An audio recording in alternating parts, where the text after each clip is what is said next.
Bom dia, pessoal. Hoje, 24 de dezembro, e eu tive também hoje a alegria de receber ainda duas perguntas da jornalista especializada em marketing político, Rayane Caetano, que a gente gostaria também de conversar a partir da provocação que ela nos faz.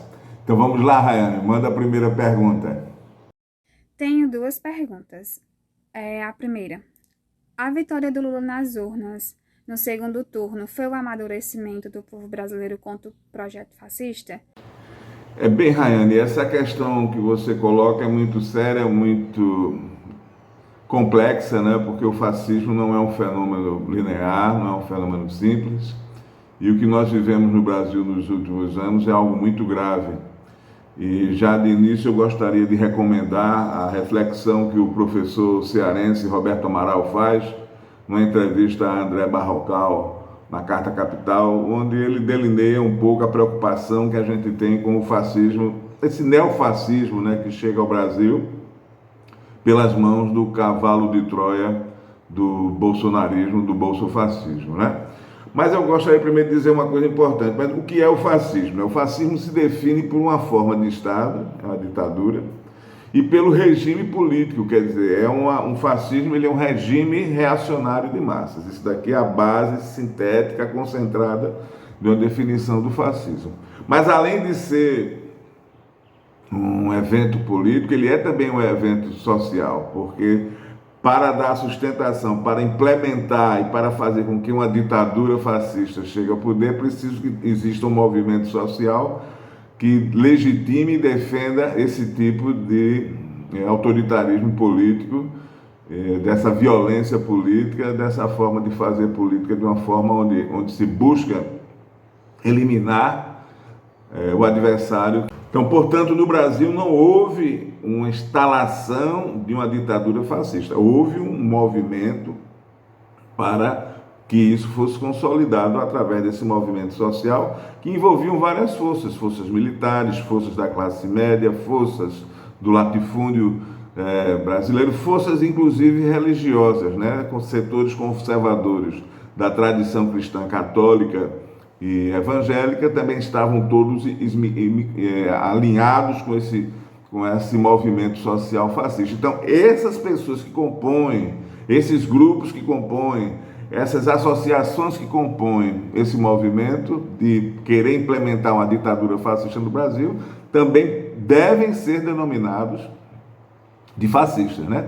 Eu me lembro muito bem quando eu vi um frade franciscano todo de batina numa missa no dia 8 de outubro, transmitindo para todo o Brasil, numa missa, né, aconselhando o voto em Bolsonaro no segundo turno. Né? Então, tudo isso faz parte desse movimento. Só que, do ponto de vista da novidade, são forças que não têm mais pudor de esconder os seus pressupostos de visão de mundo, são forças que estão organizadas, né?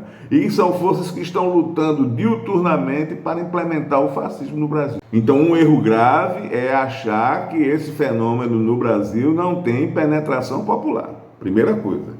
A segunda coisa é achar que essas articulações que são feitas com esses setores militares, religiosos, classe média, capital agrário e jurídico, como foi o caso da Lava Jato, são situações inocentes. Houve setores da esquerda, o PSTU, setores do PSTU, setores do PSOL, que em 2014 apoiavam a Lava Jato, achando que a Lava Jato estava fazendo um combate à corrupção. Não conseguiram perceber em 2014 que a Lava Jato era uma ferramenta de fazer com que esse movimento social fascista avançasse. Então a gente precisa estar atento a isso.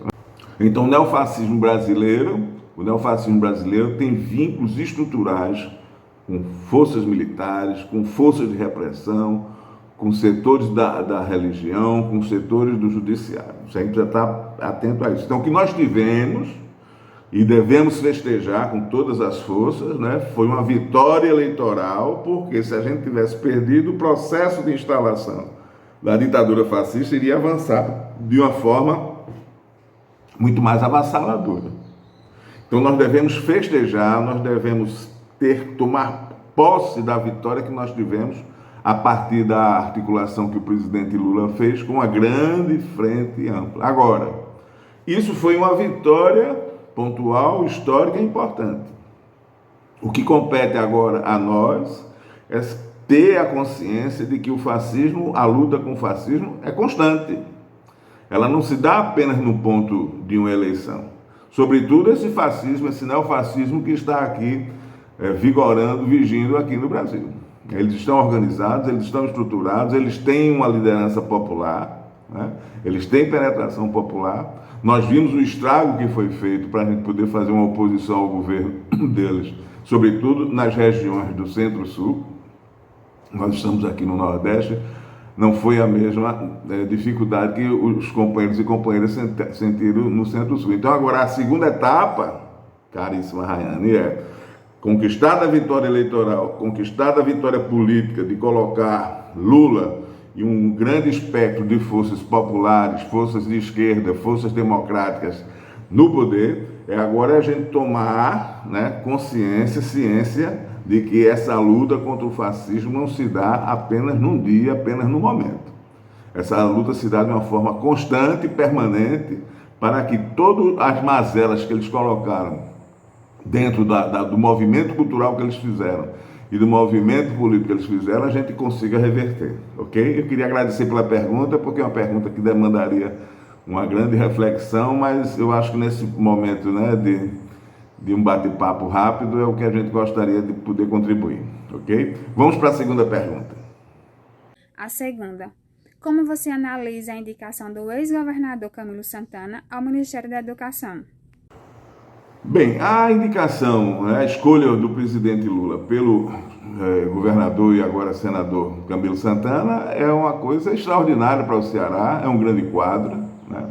Ele, juntamente com a governadora Isolda Sela, formam uma dupla, né, daquilo que de melhor tem na política cearense. A gente tem uma expectativa muito positiva, até porque o Nordeste, né, o Ceará, dentro dos estados do Nordeste do Brasil, deram vitória para Lula tanto no primeiro como no segundo turno. Isso é muito importante, né? Isolda é especialista, é psicóloga, tem especialização em gestão educacional, tem uma experiência acumulada, né, a partir de Sobral e também à frente da Secretaria da Educação. Basta, como ilustração, pensar o projeto que ela fez da alfabetização na idade certa, né? A partir de um compromisso de verificar como é que estavam as crianças saindo do processo de alfabetização, foi verificado que não estava acontecendo, era preciso haver uma mudança estrutural que permitisse que viabilizasse com que as crianças tivessem alfabetização na idade certa. Isso para dizer um pouco daquilo que foi a gestão da professora Isolda Sela, da governadora Isolda Sela, à frente da educação, né? Agora, pessoalmente, eu acho que o Ceará deveria ser contemplado também por mais um ministério, né? Nós temos outras grandes lideranças locais, nós temos necessidades de ter uma revitalização, por exemplo, da questão da pesca, a questão da aquicultura, e eu tenho ainda uma esperança que Lula tenha a sensibilidade de retomar esse ministério e, logicamente, também prestigiar o Ceará com um ministro nessa área do Ministério da Pesca e da Aquicultura. Eu queria desejar um Feliz Natal a todos e a todas e um grande abraço para você, Rayane, e para o Rafael, tá bom? Até a próxima. Tchau.